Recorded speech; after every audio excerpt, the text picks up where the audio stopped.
মাত্র ১,০০,০০০ টাকায় ১৫০ সিসির জিক্সার। শুনতে অবিশ্বাস্য লাগছে, কিন্তু সত্যি কথা হলো এই দামে বাইক পাওয়া যায়। তবে একটা ছোট্ট ভুল করলেই আপনার সেই লাখ টাকা পানিতে যেতে পারে। আজকে আমি লাইভ দেখাবো কোন বাইক কিনবেন, কোনটা এড়িয়ে চলবেন আর কাগজপত্র কিভাবে চেক করবেন। ভিডিওটা একদম শেষ পর্যন্ত দেখুন, কারণ শেষের তথ্যটাই আপনার সবচেয়ে বেশি কাজে লাগবে।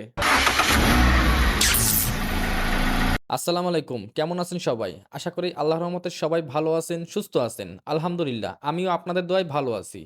আজকে আমি আছি বুড়িগঙ্গা নদীর পাশে, পোস্তগোলা ব্রিজে। যারা কেরানীগঞ্জ বা পুরান ঢাকার দিকে থাকেন তারা জায়গাটা নিশ্চয়ই চিনে ফেলছেন। আজ এখানে আসার কারণ হলো কেরানীগঞ্জের এক ভাই একটি সেকেন্ড হ্যান্ড বাইক কিনবেন। তিনি আগেই অনলাইনে বাইকটি পছন্দ করে রেখেছেন। এখন আমার কাজ হলো গিয়ে বাইকটির কন্ডিশন ভালোভাবে চেক করে দেওয়া, যেন তিনি নিশ্চিন্তে সিদ্ধান্ত নিতে পারেন। ভাই এখনো আসেননি, তাই এই ফাঁকে বুড়িগঙ্গার সুন্দর পরিবেশটা একটু উপভোগ করছি। ভাবলাম সবসময় তো আপনাদের শুধু বাইকের ভিডিও দেখাই, আজ শুরুতেই একটু ভিন্ন কিছু দেখাই। তবে চিন্তার কোনো কারণ নেই, আজকের ভিডিওতে থাকবে দারুণ দুইটা বাইক। বিশেষ করে যারা কম বাজেটে ভালো একটি ১৫০ সিসির বাইক সেকেন্ড হ্যান্ড খুঁজছেন তাদের জন্য এই ভিডিওটা অনেক কাজে আসবে। আজ আমি শুধু একটি নয়, আরো একটি বাইকও দেখব এবং তার কন্ডিশন ও দাম নিয়ে বিস্তারিত কথা বলবো। আশা করি ভিডিও থেকে ভালো কিছু তথ্য জানতে পারবেন এবং ভবিষ্যতে সেকেন্ড হ্যান্ড বাইক কেনার সময় অনেকটাই আত্মবিশ্বাসী হতে পারবেন। তো আর কথা না বাড়িয়ে চলুন রওনা দিই। এখন আমরা যাচ্ছি উত্তরা ৬ নম্বর সেক্টরে বাইকটি দেখতে। ভিডিওটি যদি ভালো লাগে তাহলে অবশ্যই একটি লাইক করবেন, আর যারা ফেসবুক থেকে দেখছেন তারা ভিডিওটি শেয়ার করে দিন। হয়তো আপনার একটি শেয়ার কারো ভালো একটি বাইক কিনতে সাহায্য করবে। আর যারা নিয়মিতই আমার ভিডিও দেখেন, লাইক, শেয়ার এবং সাবস্ক্রাইব করে পাশে আছেন, আপনাদের প্রত্যেকের প্রতি আমার আন্তরিক ভালোবাসা ও অসংখ্য ধন্যবাদ। চলুন শুরু করা যাক আজকের যাত্রা। ওরে বাবারে, অবস্থাতে পুরো জট, পুরাই জট। ও ভাই, একটু একটু দাঁড়ান আপনি। আমি আপনার ফোন 10 মিনিট পরে ফোন দিচ্ছি। এটা গাড়ি দিচ্ছি তো, এটা শেষ করে ফোন দিচ্ছি 10 মিনিট পরে। বাড়ি তো মনে হয় সেকেন্ড হ্যান্ড কিনছিলেন না? সেকেন্ড হ্যান্ড কিনছেন? মডেল কত পাইছে এটা? 19 না 18? 19-এর পাইছে। আরে মা,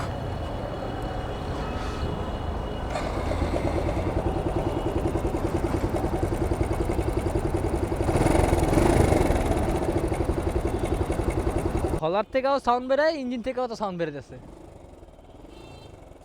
ভাই ফাইল কার নামে আছে এটা? ফাইল কার নামে আছে? ফাইল ফাইল ও মালিকের নামে। মালিক যিনি কিনছে ওনার নামে আছে। উনি কোথায় আছে? হ্যাঁ? উনি কোথায় আছে?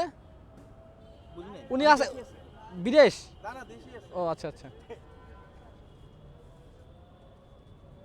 ইঞ্জিনের অবস্থা ভয়ঙ্কর অবস্থা। কেমন কি দাম এটার বলছেন ওনারে? অবস্থা ভয়ঙ্কর। তবে ভালো মানে বেশি আর কম, এই আর কি পার্থক্য। এটা বাদ ভাই, এটা এই ধরনের যারা থাকে এগুলা এটা কোটিং করাইলেও হবে না। এই টাঙ্কি মানে টাঙ্কি এটা সিস্টেম থাকে, বুঝছেন? 1,05,000 টাকার মনোটন। এখন যেমন টাকা সেরকম কন্ডিশন। কন্টেস্টের সিস্টেম হলো, এটা তো আপনি সেকেন্ড হ্যান্ড নিছেন। এখন যদি আপনি ব্র্যান্ড নিউ নিতেন তাহলে ওই যেই শোরুম থেকে কিনছেন ওই শোরুমে গিয়ে আপনাকে ফাইল ট্রান্সফার করে আমার নামে করে নিতাম। দেন আমি বাইক নিতাম, তারপরে আমি নাম্বার করাতে পারতাম বিআরটি থেকে। আর যেহেতু এটা আপনার সেকেন্ড হ্যান্ড মার্কেট থেকে কিনছেন, শোরুম থেকে, সেহেতু এই খবর জানে ওই সেকেন্ড হ্যান্ড শোরুমের মালিকই। আপনি জানেন সেকেন্ড হ্যান্ড শোরুম আলারে, কিন্তু সেকেন্ড হ্যান্ড শোরুম জানে যে এটা কোথায় কেনা হয়েছে, কীভাবে কেনা হয়েছে। সো এটা আপনার ওইখান থেকে প্রচেষ্টা আপনাকে ওরা করে দিবে। ওই ফাইল কাটায় নিতে হয়, 2,000 টাকা বা 3,000 খরচ পড়ে এই শোরুমে গিয়া। এটা তো করেন নাই, এইটাই ঝামেলা আছে ভাই। অন টেস্টের খাতিলে এই ঝামেলাগুলো হয়। যদি নাম্বার করা হইতো সেফ, আমি 10,000 টাকা দিয়ে নাম্বার করা নিতে পারতাম।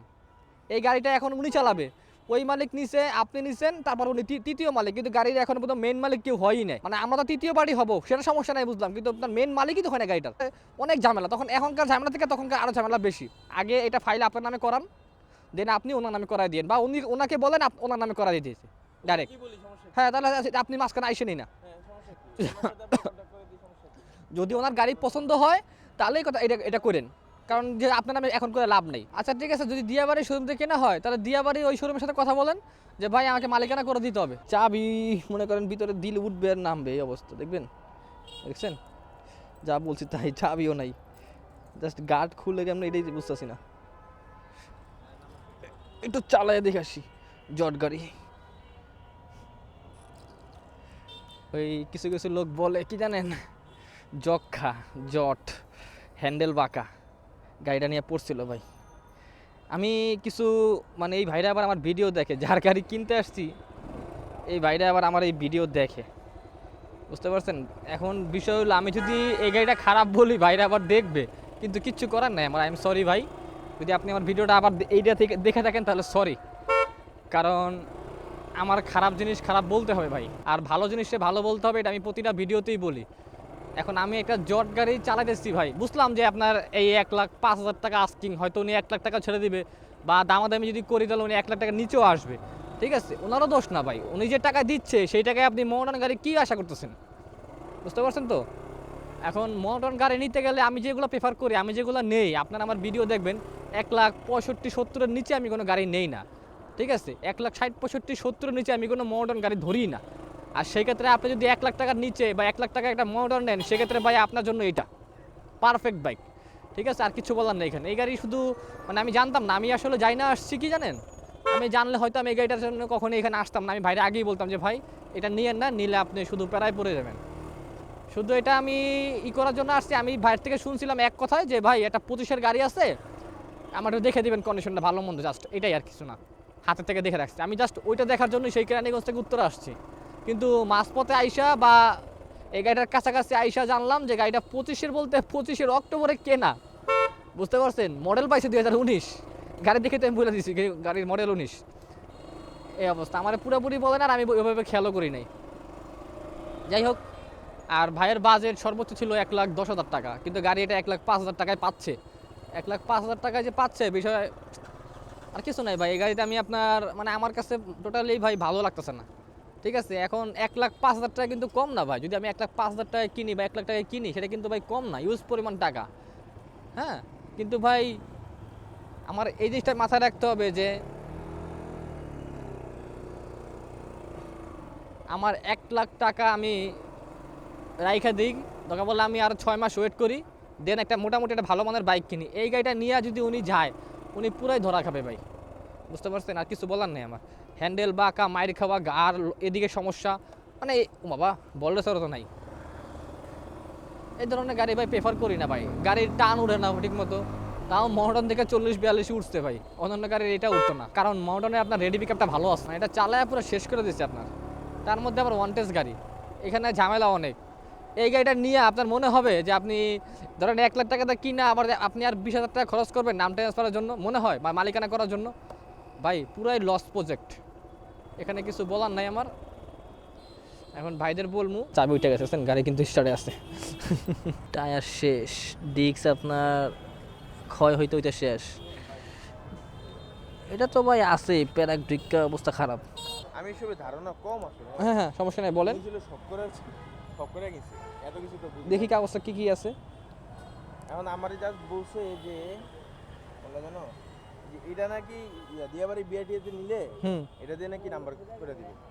ভাই নাম্বার তো করে দেবে মানলাম, এটা দিয়ে নাম্বার করে দেবে আমিও মানি, কিন্তু বিষয় হলো যেটা ফাইল কাটাইতে হয়, এই ভাই এগুলো হারায় না, একটা যেন ফাইল না হারায়, এই ফাইলগুলো হারাইলে কিন্তু পরক্ষণে ঝামেলা হইব। এই মালিকের নামে গাড়িটা আছে, এই মালিকরে খুঁজবে বিআরটিএ, আর আপনারা খুঁজবেন ওই শোরুম মালিকরে, ক্লিয়ার কথা। এটা ডাইকা রাখলাম, এনে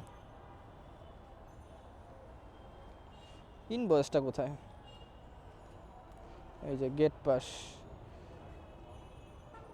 19 সালের 25 তারিখে গেট পাস।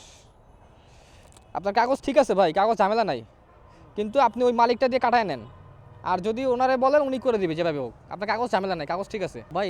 এখন আমি আপনাদের ফ্র্যাঙ্কলি বলি কথাগুলো হলো, গাড়িটা আপনার 1 লাখ টাকা যদি আপনি নেন, আমি মনে করি না ভালো গাড়ি হবে, এই টাকার ভিতরে অন্য গাড়ি নেন। আপনার এই গাড়ি নিয়ে শুধু শুধু 1 লাখ টাকা আপনি ফালায় রাখলেন, ইনভেস্ট করলেন, হ্যাঁ ভাই টাঙ্কির অবস্থা পুরো গাড়ি তো জট ভাই। এই গাড়িটা নিয়ে আপনি 1 লাখ টাকা দিয়ে কষ্ট করে আস করেন, আমি প্রেফার করি না ভাই।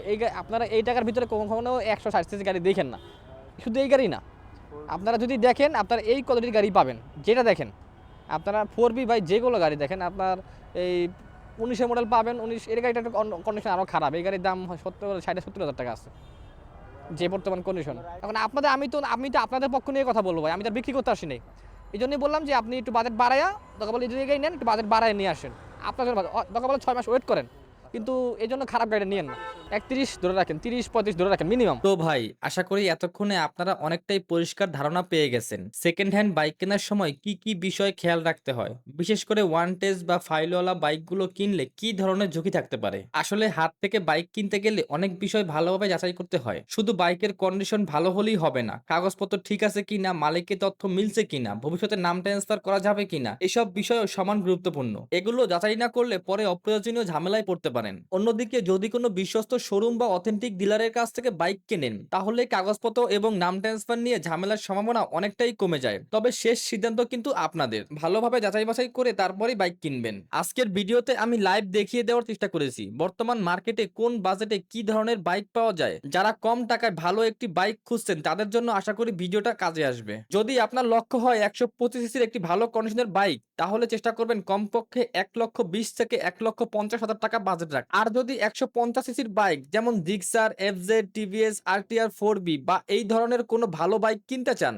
তাহলে 1,70,000 থেকে 2,50,000 টাকা পর্যন্ত বাজেট রাখলে ভালো অপশন পাওয়ার সম্ভাবনা বেশি। অবশ্যই দাম নির্ভর করবে বাইকের ব্র্যান্ড, মডেল, কন্ডিশন, কিলোমিটার এবং কাগজপত্রের অবস্থার উপর। একটা কথা সবসময় মনে রাখবেন, আপনি যেমন বাজেট রাখবেন তেমন কন্ডিশনের বাইক পাবেন। খুব কম টাকায় ফ্রেশ কন্ডিশনের বাইক আশা করলে অনেক সময় হতাশ হতে পারেন। তাই বাস্তবসম্মত বাজেট রাখুন, ভালোভাবে যাচাই করুন, তারপর সিদ্ধান্ত নিন। আজকের ভিডিও যদি আপনাদের সামান্য উপকারে আসে তাহলে অবশ্যই একটি লাইক করবেন, ভিডিওটি শেয়ার করে দিবেন যাতে আরো কেউ সঠিক তথ্য জেনে ভালো একটি সেকেন্ড হ্যান্ড বাইক কিনতে পারেন। আর যারা নিয়মিতই আমার ভিডিও দেখেন, লাইক, কমেন্ট, শেয়ার এবং সাবস্ক্রাইব করে পাশে আছেন, আপনাদের প্রত্যেকের প্রতি আন্তরিক ভালোবাসা ও অসংখ্য ধন্যবাদ। আল্লাহ হাফেজ। আবার দেখা হবে নতুন কোনো ভিডিওতে নতুন কোনো বাইক নিয়ে। সবাই ভালো থাকবেন, সুস্থ থাকবেন। আসসালামু আলাইকুম।